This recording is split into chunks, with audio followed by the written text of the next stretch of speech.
কেউ ক্যানিং পশ্চিমের ভোটার নয়, এগুলো সব সাজানো নাটক গল্প, শুধু ক্ষণিকের জন্য নিজের প্রচারে আসার জন্য এগুলো করছে। ফলে ভাঙড়বাসীর কাছে আমার আবেদন, ক্যানিং পূর্বের মানুষের কাছে আমার আবেদন, ক্যানিং পশ্চিমের মানুষের কাছে আবেদন, বাসন্তীর মানুষের কাছে আবেদন, আপনারা যাকে খুশি তাকে ভোট দিন, কিন্তু তৃণমূলের ভোট দেবেন না, বিজেপির ভোট দেবেন না। এই দুই সাম্প্রদায়িক দল, দুই অত্যাচারী দলের হাত থেকে বাংলাকে মুক্ত করুন, দেশকে মুক্ত করুন, ভারতবর্ষকে মুক্ত করুন। বাংলার মানুষের, আমরা হিন্দু মুসলমান দলিত আদিবাসী, আমরা সবাই ভাই ভাই, এক ট্রেনে যাই, এক বাসে যাই, একই স্কুলে আমাদের ছেলেমেয়েরা পড়ে, একই বাজারে আমরা পড়াশোনা, একই বাজারে আমরা বাজার করি, একসঙ্গে মিলেমিশে থাকতে চাই। তাই আমরা বলি, আমরা আসুন সবাই ভাই ভাই, আমরা এই গুন্ডা মস্তানদের কোনো ঠাঁই নাই। এই আবেদন আপনাদের মাধ্যমে বাংলার মানুষের কাছে রাখছি। এবং যে ভাঙড়ে একটা থানা ভেঙে 13টা থানা হয়েছে, সেই ভাঙড়ের তৃণমূলের এই অগণতান্ত্রিক এই লড়াই, এই ক্রিমিনালি মনোভাবকে আপনারা রুখে দিন। আজকে বাংলার এত বড় সাহস, এই মমতা ব্যানার্জি মুসলমানদের অপমান করলো, সেই মুসলমান মাথায় টুপি দিয়ে ওই বসিরহাটে একটা ফটকা, আরেকজনকে দালাল, তারা এতে দালালি করছে। কি বলছে? বলছে মমতা ব্যানার্জির এত বড় কথা, সে বলছে যে আমি এত উন্নয়ন করেছি, পাঁচালি আমার কোরআন শেষ হয়ে যাবে।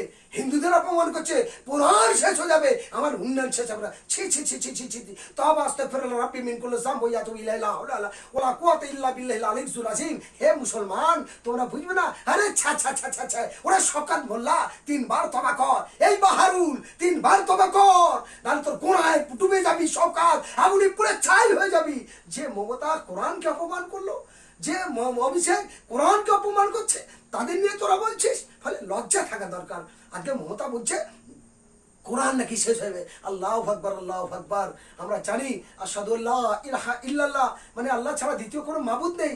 আমার সেই আল্লাহর শেষ করে দেবে, আমার কোরআনকে শেষ করে দেবে, আমার দেশকে শেষ করে দেবে, আমার দাঙ্গা লাগাবে, আমার মুসলমানকে খুন করার জন্য, মিথ্যা মামলা দেওয়ার জন্য একটা থানা ভেঙে 13টা থানা। তারপরে মুসলমান নীরব। ও মুসলমান, ও ইমাম সাহেব, ও মুয়াজ্জিন সাহেব, ও সমস্ত মুসলমান জ্ঞানী গুণী মানুষ, ইমানদার, তোমরা নামাজ তো বছরে একবার তো কমসে কম পড়ো। যে ঈদের দিন একবার তো কমসে কম সপ্তাহে একদিন জুম্মার নামাজ তো পড়ো। তাহলে আল্লাহ দিকে একটু ভয় করো, শরীয়তকে একটু বোঝো। আমার শরীয়তে আমার আল্লাহ তাআলা আমার হুকুম দিয়েছে, ও মুসলমান ইমানদার, ও মুমিন, একটা তুমি রাস্তায় চলছো, যদি একটা কুল কাটা বাউলা কাটা কোনো কাটা দেখো, রাস্তায় যদি একটা ঘোষ পাথর পড়ে থাকে, সেটাকে তুলে নিয়ে বাইরে ফেলে দাও। ফেলে দিলে কি হবে? গুনাহ থেকে মুক্তি পাবে। কারণ ওই কাটা লেগে কোনো বাচ্চা, কত নারী, কোনো মা, কোনো ভাই, কোনো বোন আক্রান্ত হতে পারে। ফলে সেটা কষ্ট পাবে, এই কষ্ট যাতে না পায় ওটা তুলে ফেলে দাও। আর এই মুনাফিক মমতা ব্যানার্জি, এই চিটিংবাজ অভিষেক ব্যানার্জি, তার দালাল বাহারুল, ওই শওকত মোল্লা, ওই আপনার আব্দুল মাতিন ক্রিমিনাল্লা, আব্দুল মাতিনের বিধানসভায় শুনবে একটা 17 বছরের ছেলে গুন্ডাদের দিয়ে তার মেরে দেখলাম পুরো কুচে